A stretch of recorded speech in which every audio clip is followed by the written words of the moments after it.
자, 우리가 지난 시간에 그 영화 무문관을 중심으로 이 불교의 사상과 세계관을 함께 공부를 해봤습니다. 오늘 저번 시간에 이어서 오늘은 영화 사바하로 보는 불교의 세계관을 함께 공부를 해보도록 하죠. 자, 사바하라는 영화는 몇 년 전에 나왔던 영화인데요. 이 영화를 보신 분도 있을 거고 아직 시청하지 못한 분도 있을 거라고 생각합니다. 영화를 보지 못하신 분들은 이 강의를 들으시고 이 사바하를 검색해서 구글로 검색해서 영화를 한번 보시면 도움이 될 것이라고 생각합니다. 자, 이 사바하라는 영화는 소위 오컬트류의 영화로 분류가 되어지죠. 이 영화 속에서는 한 세 가지 큰 카테고리가 자리 잡고 있습니다. 첫 번째가 기독교 세계관이고, 두 번째가 불교적 세계관, 그리고 세 번째가 그 신흥 종교 집단에 의한 살인이라고 하는 모티브가 이제 포함이 되어 있죠. 이 세 가지가 뒤섞여 있는 것이 바로 이 영화의 특징이라고 볼 수가 있습니다. 그러니까 사실 이 사바하라고 하는 영화는 은격한 의미에서 기독교 세계관을 보여주는 영화도 아니죠. 기독교 영화가 아니라는 얘기죠. 그러면 무문관과 같이 불교적 진리를 전하기 위해서 만든 영화냐? 또 그것도 아니죠. 그렇다고 신흥 종교 집단을 파헤치기 위한 다큐멘터리식의 영화도 아닙니다. 이런 모든 것들이 이제 믹스가 되어 있는 거죠.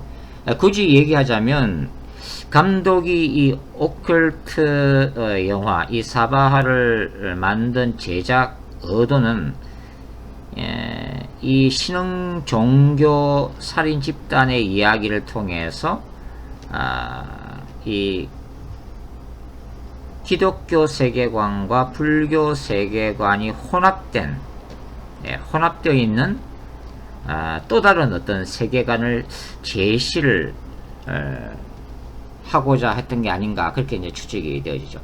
여하튼 이 영화의 핵심적인 내용은 말씀드리면 이렇습니다. 이 교주가 나오는데요. 이 신흥 종교 집단, 이 살인 집단의 교주가 김재석이죠. 김재석. 이 김재석은 1899년생으로 등장하고 있습니다. 이 인물은 참선과 수도를 통해서 부처의 경지에 오른 인물이죠. 그래서 불사의 몸을 갖게 됩니다. 그런데 이 김재석이 티베트 고성 내충 템파로부터 예언을 듣게 되죠. 그 내용은 뭐냐면, 이 김재석이 태어난 연도 1899년이죠. 1899년 이후에 100년이 지난 다음에, 그러니까 1999년이 됩니다. 1999년에 이 김재석의 고향인 강원도 영월 땅에서 태어난 그 누군가에 의해서 살해가 될 거라고 하는 그런 예언을 듣게 되죠. 자, 인간의 감정에 흔들리지 않는 부처의 경지에 올랐다고 하는 이 김재석이 이러한 불안한 미래적 예언을 듣자마자 이 신경의 변화가 일어나게 되는 거죠. 그러니까 영생, 불사의 몸을 갖게 된 이 김재석이 살해를 면하고 영생을 누리기 위한 욕심에 붙들리게 된다고 하는 것입니다. 그래서 김재석은 이 청소년 전과자들을 입양하게 되죠. 주로 이제 부모를 죽인 끔찍한 살해범들인데요. 이 청소년 전과자들을 양자로 입양하고 이 신흥 종교 집단의 본부라고 할 수 있는 이 사슴 농장을 통해서 이들을 세뇌시키게 되죠. 그리고 이 김재석 자신, 교주인 자신을 보호하기 위한 소위 불교에서 말하는 사천왕, 현대판 불교식 사천왕으로 삼게 됩니다. 그리고 이들을 조종해서 그 강원도 영월 땅에서 태어난 1999년도에 태어난 여자아이들을 대상으로 연쇄살인을 저지르게 된다는 내용이 되어 있죠. 그러니까 김재석은 1999년 영월에서 태어난 여자아이 81명의 주민등록 번호를 입수하게 되죠. 그리고 이 81명을 소위 81마군으로 이름을 붙입니다. 이 마군이란 것은 뭐냐면 불교에서 얘기한 이 불도를 방해하는 그 악한 무리를 이 마군이라고 그러죠. 이들을 81마군으로 규정을 짓고 이 소녀들의 주민등록번호를 입수해서 나름대로의 이 경전을 만듭니다. 그리고 자기의 하수인들인 이 사천왕들에게 그 아이들을 죽이라고 그러죠. 왜냐면은 김재석은 이 사천왕들에 대해서 이미 살아있는 미륵으로 숭앙을 받고 있었던 교주였기 때문에 이 미륵 김재석을 이 죽일 마군에 해당되는 바로 이 아이들이 바로 뱀이라고 세뇌를 하게 됩니다. 그리고 그들을 모두 죽이라고 명령하게 되죠. 이런 과정에서 연쇄살인 사건이 일어납니다. 자, 이 영화에서 이제 그 극동 종교문제연구소 박웅재 목사와 정보원 고 요셉 전도사가 등장이 되어지게 되는데, 이들의 원래의 그 리서치 대상은 바로 이 신흥 종교 집단인 사슴농장이죠. 이 실태를 조사하다가 학교 후배인 해안 스님의 도움을 받아서 바로 이러한 무슨 진실을 알게 되면서 이 사건에 연루되게 된다는 내용이 되어 있습니다. 그러니까 결국은 이 김재석은 부처의 자리에서 뱀의 자리로 타락했다고 이제 이 영화는 얘기를 하고 있는 거죠. 근데 재밌는 것은 뭐냐면 1999년도에 태어난 바로 그 아이들 중에서 금화의 쌍둥이 언니인 그것, 이름이 없어요. 그냥 그것이라고 부르는데, 이 그것의 계시를 누가 봤냐면 김재석의 사천왕 중 한 명인 정나한이 받게 됩니다. 이 정나한이 바로 그 계시를 받고 거꾸로 김재석, 교주로 섬기던 김재석을 크리스마스 날 살해를 하게 되죠. 결국은 이 김재석이 살해당하고 이제 불에 타게 되는데, 세상의 등불로 자처하던 김재석이 이제는 불타는 인간 등불에서 죽음을 맞이한 것이라고 볼 수가 있죠. 마지막 이 영화의 장면에서 이제 박 목사가, 이 박 목사도 이제 상처가 선교제에 상처가 있는 인물인데, 이 박 목사가 이러한 문제 많고 고통받는 세상, 악이 넘쳐나는 세상 속에서도 정의를 행하지 않는 그 하나님을 바라보면서 이 마지막에 시편 44편을 인용하면서 끝이 나게 되는데요. 그 성경 구절은 이렇습니다.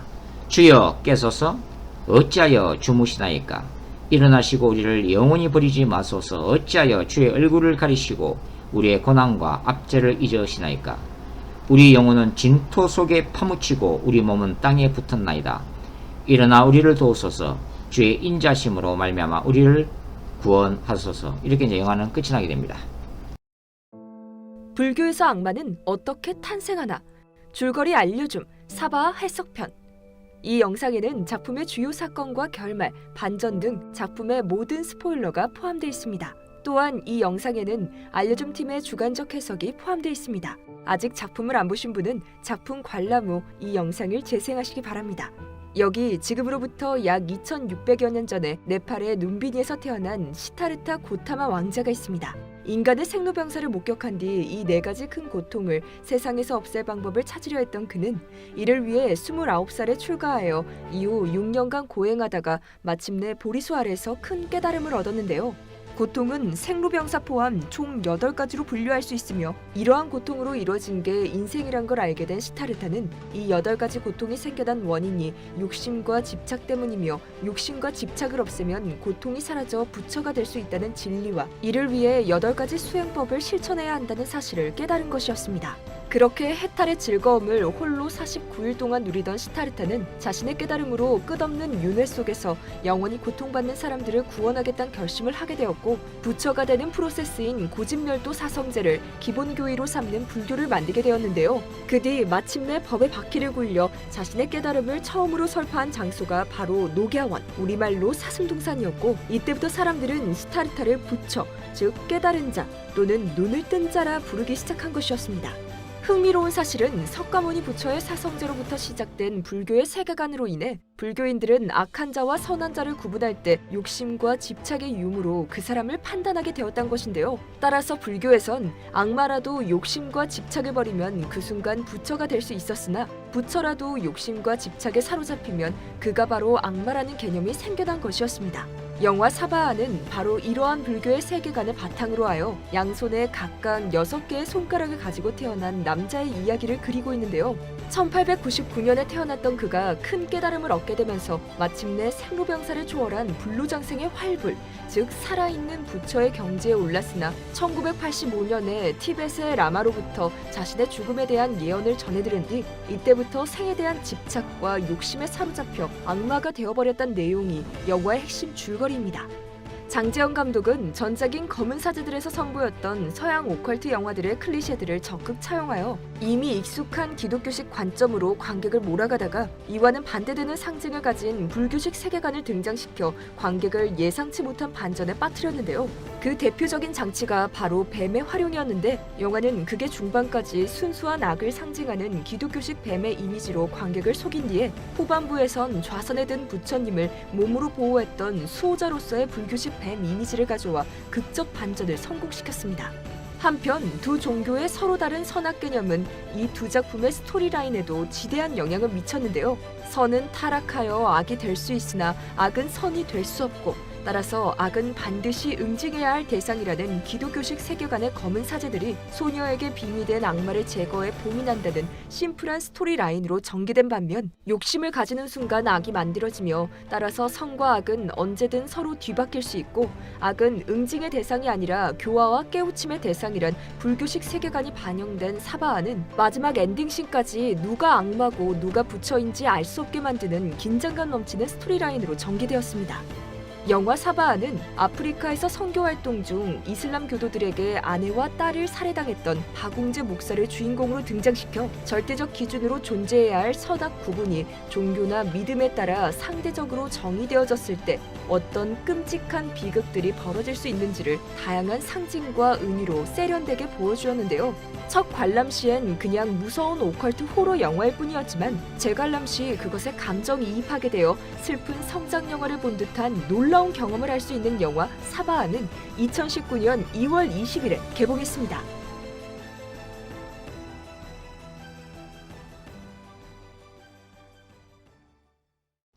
자, 그러면 이 그 사바하 영화에 나타나 있는 그 주요한 그 심볼들, 상징물들을 함께 한번 살펴보면서 그 불교적인 세계관을 한번 공부를 해보도록 하겠습니다.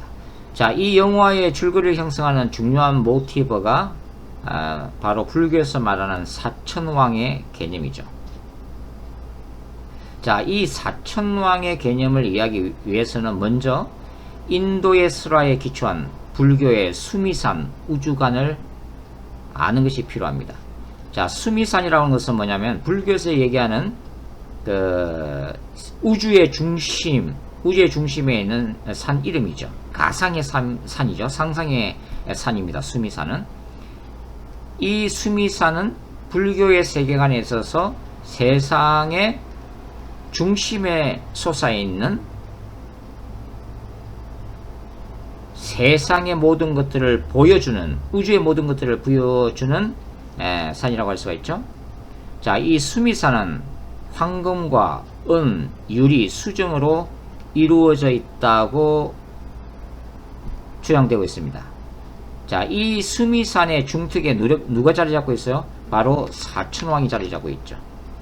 그리고 이 산의 정상에는 바로 이 사슴농장, 이 집단의 교주의 그 이름이 제석이잖아요. 바로 이 제석천왕이 그 정상에 자리 잡고 있습니다. 이 제석천왕에서 이름 제석을 따온 거죠. 그러니까 쉽게 얘기하면 제석천왕은 불교의 세계관에서 얘기하는 모든 신들의 왕이 바로 제석천왕이 됩니다. 자, 이 제석천왕과 그 다음에 불교의 그 진리라고 불리는 이 불도를 수호하는 존재들이 누구냐면 바로 사천왕들이에요. 이 사천왕은 4명인데 동쪽을 다스리는 사천왕을 동방지국천왕이라고 부릅니다. 남쪽을 다스리는 존재를 남방정장천왕이라고 부르죠. 북쪽을 다스리는 자가 바로 북방다문천왕이라고 합니다. 그리고 서쪽을 다스리는 자가 바로 누구예요? 서방광목천왕이죠. 그러니까 이들은 부처와 불법 및 중생들을 수호하는 불교의 신들이라고 볼 수가 있습니다. 이 불교의 보통 이제 사찰을 찾아가게 되면 뭐 사찰을 여러분들이 찾아갈 일은 없겠지만 보통 이제 산 중턱에 이 조그만 절들은 보통 뭐 절의 입구 좀 더 큰 어떤 큰 절들은 이 산 중턱에 이 사천왕을 모시는 사당이 또 입구가 이제 이렇게 세워지는 것을 볼 수가 있죠. 그러니까 오늘날 우리가 이제 이 산에 있는 그 산들의 구조가 바로 이 수미산 구조에서 따온 것이라고 볼 수가 있습니다.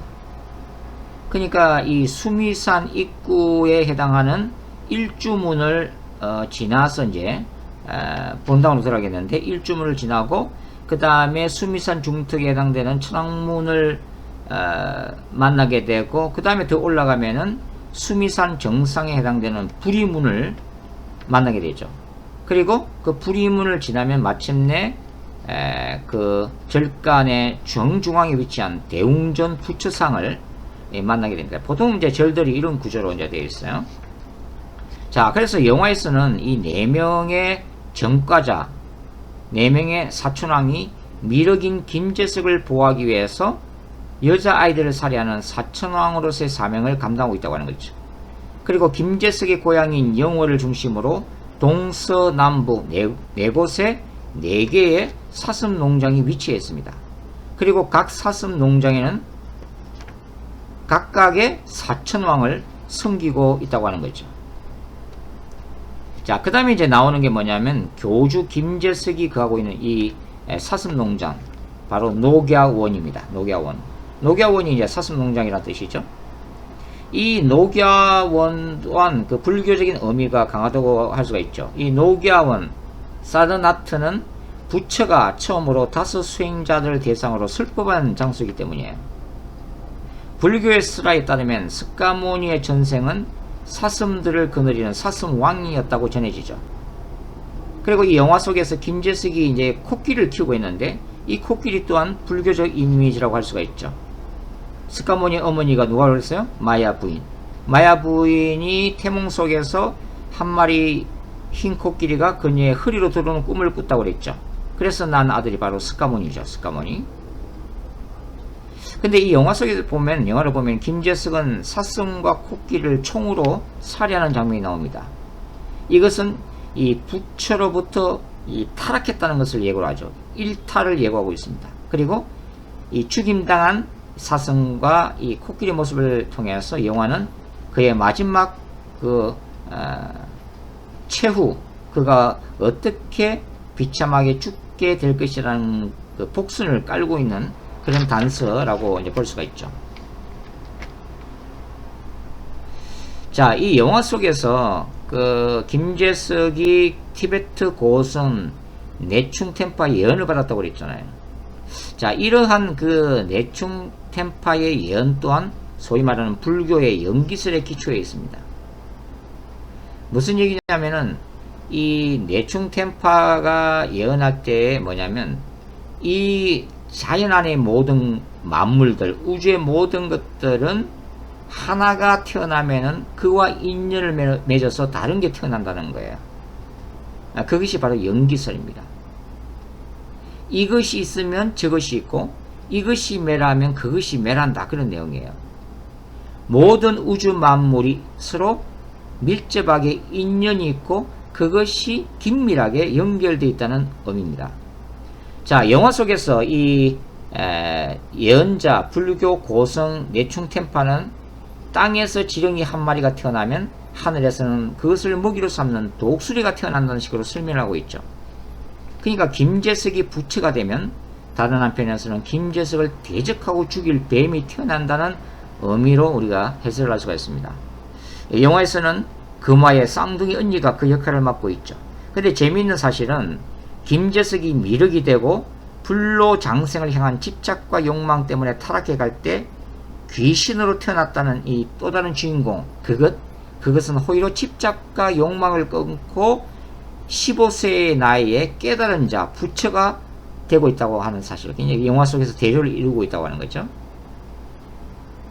그러니까 불로장생 부처라고 일컬었던 재석은 타락해서 뱀이 되고, 오히려 한 집안에서 이 15년 동안 개나 돼지처럼 처박아 놓고서 온갖 멸시와 온갖 고독 속에서 살아갔던 또 다른 주인공, 그것은 바로 그 험악한 장소 속에서 소위 말해서 해탈을 하고 깨달은 자, 부처가 됐다고 하는 그런 설정을 이 영화가 하고 있다고 하는 거죠. 이 영화에서 보면은 김재석은 그것을 죽이라고 누구한테 지시해요? 정나한한테. 광목천왕, 4대 천왕 중에 한 명인 이 광목천왕인 정나한에게 이제 그 지시하지만, 이 그것이라고 하는 것을 찾아간 이 정나한은 역설적으로 바로 부처의 모습을 발견하고 당황하는 모습이 그려지고 있습니다. 자, 그 다음에 이제 또 육손이 등장하죠. 6개의 손가락. 이 육손은 불교의 6가지 수행 덕목인 육바라밀을 의미하는 것으로 추정이 됩니다. 이 육바라밀은 보시 바라밀, 지계 바라밀, 인욕 바라밀, 정진 바라밀, 선정 바라밀, 반야 바라밀이 있어요. 이 6가지 바라밀은 보살의 실천 덕목을 말하는 것들입니다. 그러니까 바라밀을 열심히 수행할 때에 깨달은 자, 부처의 길을 갈 수 있다고 보는 거죠.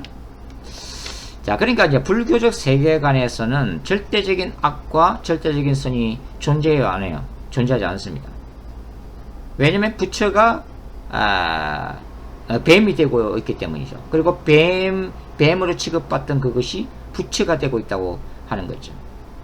그러니까 이 절대적인 악, 절대적인 선이 존재하지 않는다. 그러면 불교에서 늘 강조하는 건 뭐예요?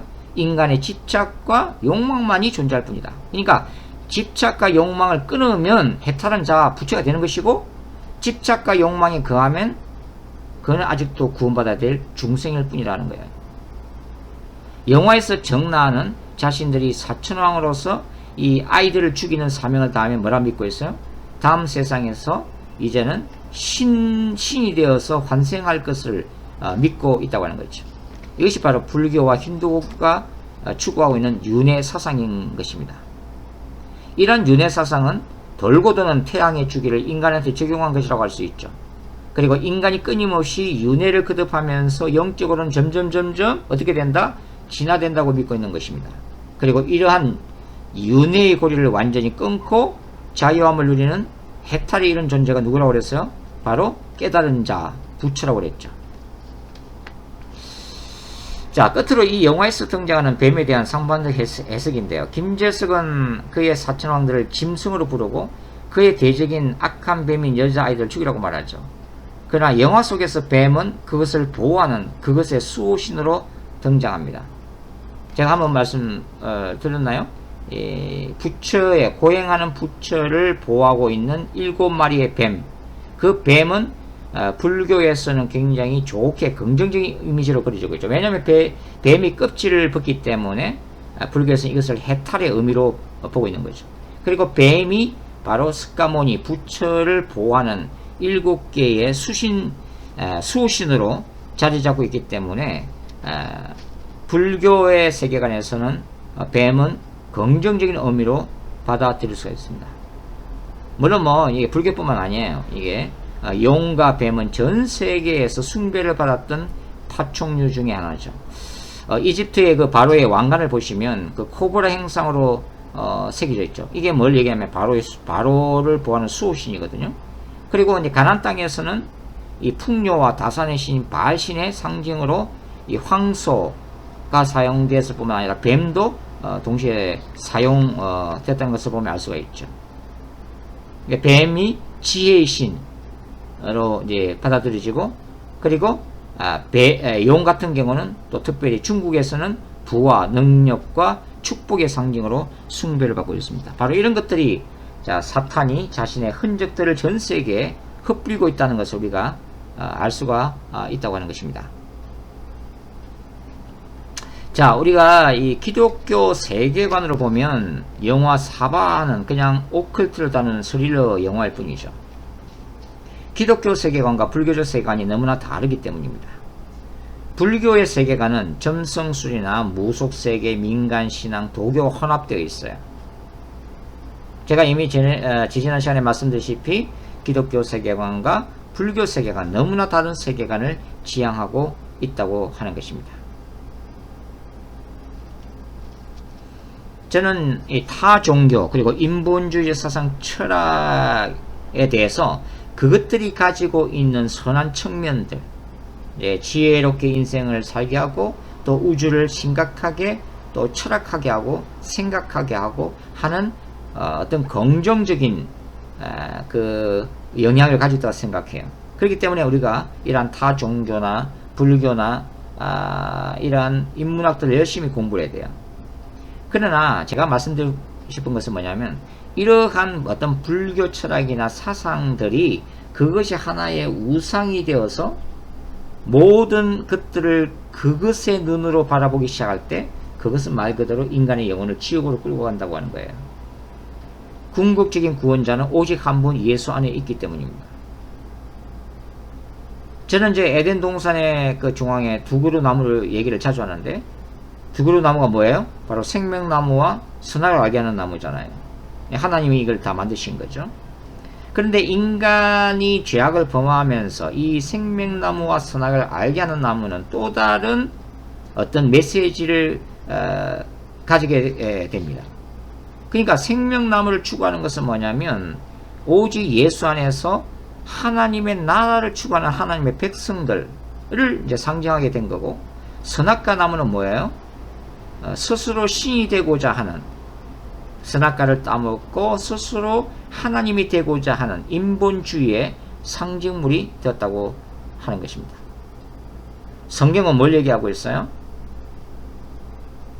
창세기 2장과 3장에서 아담과 하와가 생명나무를 바라볼 때마다 자신들은 그 생명나무의 과일을 먹어야만이, 즉 하나님이 허락하신 그 과일을 먹어야만이 영생할 수 있는 존재라는 것을 깨달아야만 됐다고 하는 거예요.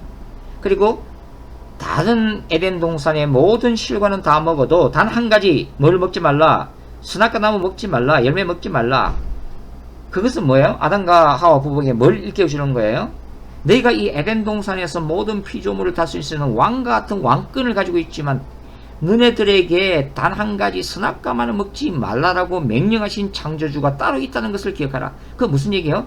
너네들이 하나님의 영광과 왕권으로 이 피조세계를 다스리고 있지만 너네들은 하나님께서 창조하신 피조물에 불과하다는 것을 늘 기억해야만 했다 하는 거예요.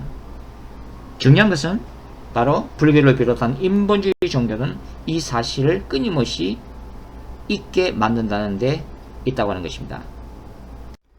자, 이번에는 저의 가정 얘기를 잠깐 해보도록 하겠습니다. 저의 원래 가정은 불교 집안이었습니다. 특별히 외할머니, 어머니의 어머니죠. 외할머니가 독실한 불교 신자였고, 특별히 어떤 사탄의 능력을 받은 살아있는 보살이라고 불렸던, 소위 말해서 영험한 그런 할머니였다고 전해지고 있죠.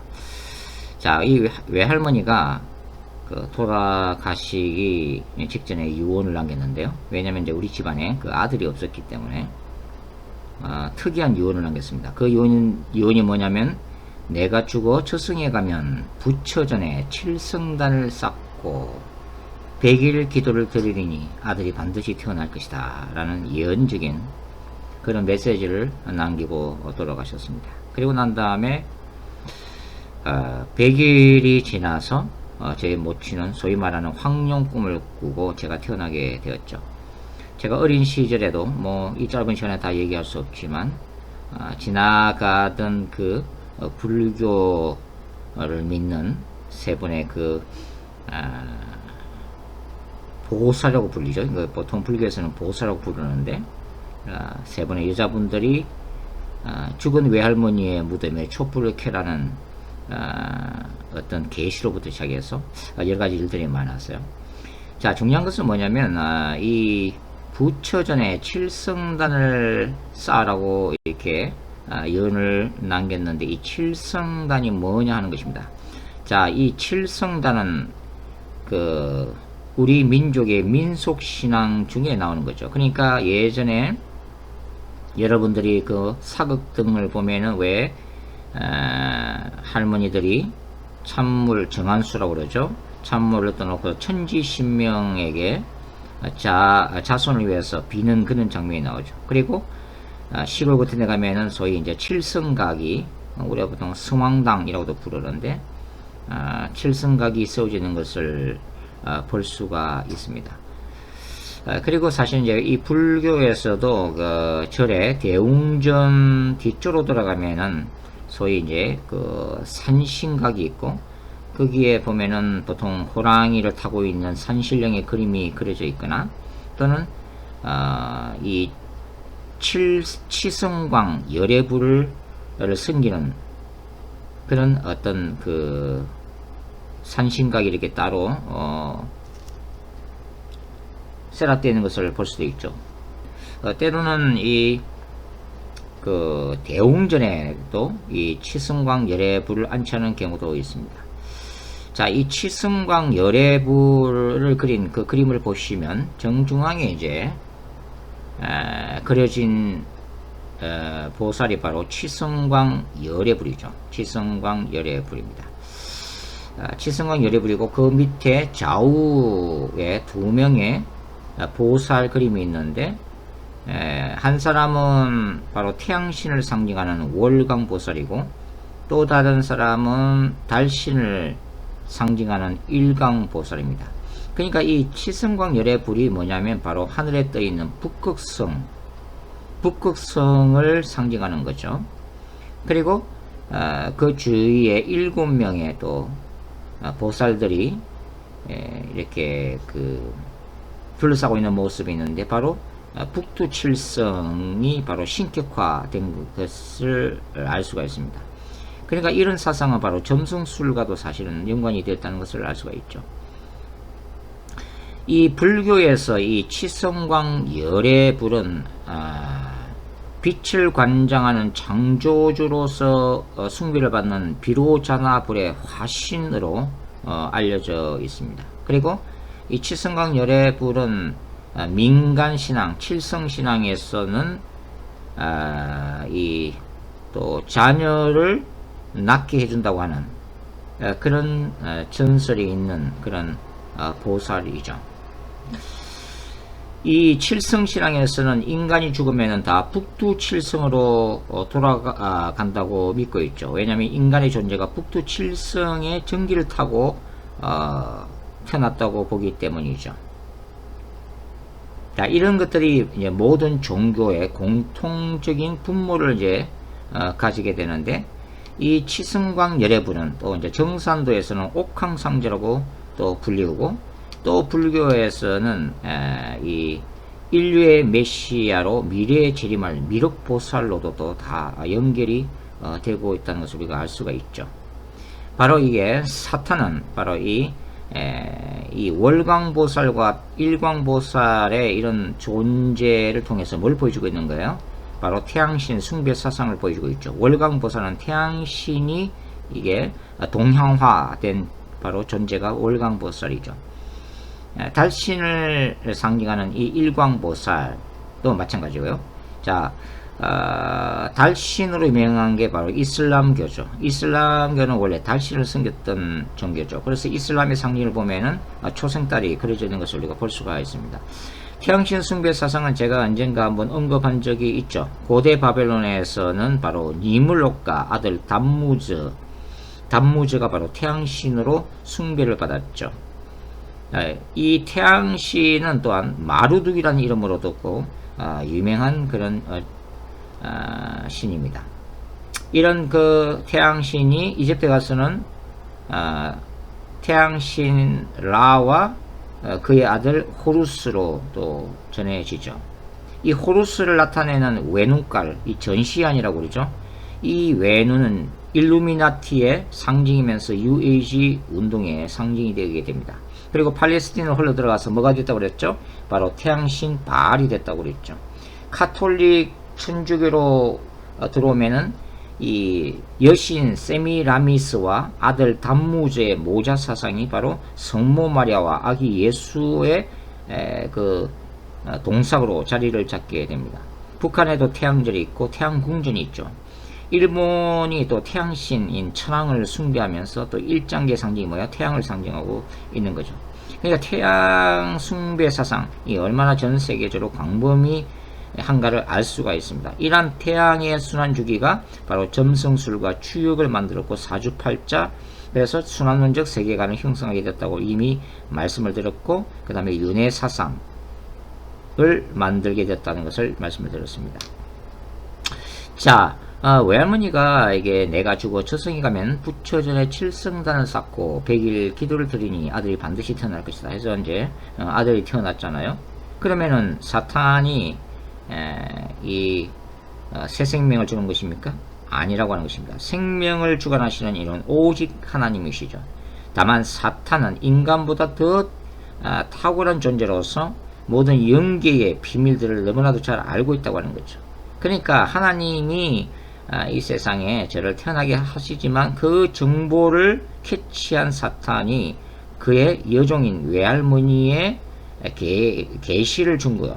그래서 마치 죽어서 저승에 가서 칠성단을 쌓고 부처한테 정성을 들이면 아들이 태어날 것이라고 하는 환상을, 미혹을 시켰다는 것을 우리가 알 수가 있습니다. 우리가 불교 사상을 살펴봤는데요. 불교는 뭐라고 그랬어요? 철학이면서 종교라고 그랬죠. 그러니까 하나의 인생들, 고통에 빠져있는 인생들에게 지혜롭게 삶을 살게 해주는 어떤 지혜를 가르치는 어떤 철학 사상인과 동시에 사실은 또한 이 불교의 배후에도 사탄이 역사를 해서 때로는 기적을 일으키는 종교란 말이죠. 그래서 종교다원주의를 접근한 입장에서 저는 개인적으로 이렇게 배타적인 입장에 쓸 수밖에 없다고 하는 것입니다. 오늘 여기까지 하죠. 다음 시간에 계속해서 타 종교를 공부하도록 하겠습니다.